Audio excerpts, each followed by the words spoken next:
j'en ai une autre à vous conter.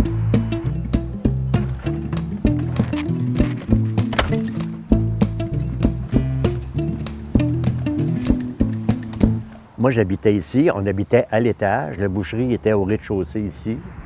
En face de la maison, ici, c'était le frère de ma mère qui demeurait là, mon oncle Ulrich Gingras, qui était bedeau. Il y avait un jeune homme à Neuville qui venait à l'école avec nous autres, qui était peut-être 2-3 ans de plus vieux que nous autres. Il devait avoir 13-14 ans. Il venait ici régulièrement voler mon père. Nous, étant donné qu'on restait à l'étage, quand il venait un client, d'abord, il n'y avait pas de sonnette électrique, là. On entendait la clenche de la porte, on entendait le bruit de la clenche, puis on savait qu'il y avait un client qui était entré. Mais le jeune homme, il était rusé. Quand il entrait, il ne faisait pas de bruit. Il y allait, puis il s'installait sur le comptoir, où il y avait un tiroir-caisse, puis il volait de la monnaie, puis quelques piastres, si tu veux.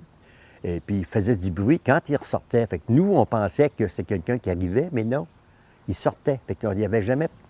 On se disait, comment ça se fait qu'il y a du bruit? Ça a duré sur un bout de temps. Mais la tante Hélène, de l'autre côté, là, elle voyait le jeune homme, elle. Bien, elle a dit, je vais le guetter, puis le mec, il vient, je vais vous appeler.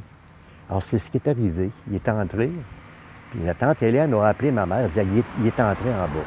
Puis évidemment, on ne l'avait pas entendu entrer. Fait que là, mon père est sorti. Puis lui ici, quand il a entendu la porte ouvrir en haut, il a déguerpi. Mais mon père, c'est au mois de janvier, je pense, il est sorti dehors en petit bas, en camisole, puis en petit bas de laine, pas de chaussures dans les pieds. Il a accroché une petite pelle, puis il l'a suivi jusqu'à l'école en l'arrosant, pas l'arrosant, mais en l'enneigeant avec la pelle, puis en maugréant après lui. L'école était là-bas, là? Oui. Puis, pour tout vous dire, c'est que le jeune homme, avec l'argent qu'il venait de voler, il allait à l'épicerie chez M. Ernest Parent acheter quelques gâteaux, puis il nous payait la traite aux gâteaux avec l'argent qu'il venait de voler chez nous. Alors, c'est ce que j'avais à vous raconter pour le moment, parce que j'en ai beaucoup d'autres. Beaucoup. Mais dans les villages comme ça, ça arrivait, ça, puis on continuait à vivre avec ce garçon-là, puis on ne l'envoyait pas en prison, là. Non. On était tolérants d'une certaine manière, je pense. Il y a une petite pelle avec de la neige, ça suffisait, là. Le petit gars, il semblait avoir compris. Et il ne récupérait pas son argent. Ah ben non, il ne récupérait pas son argent.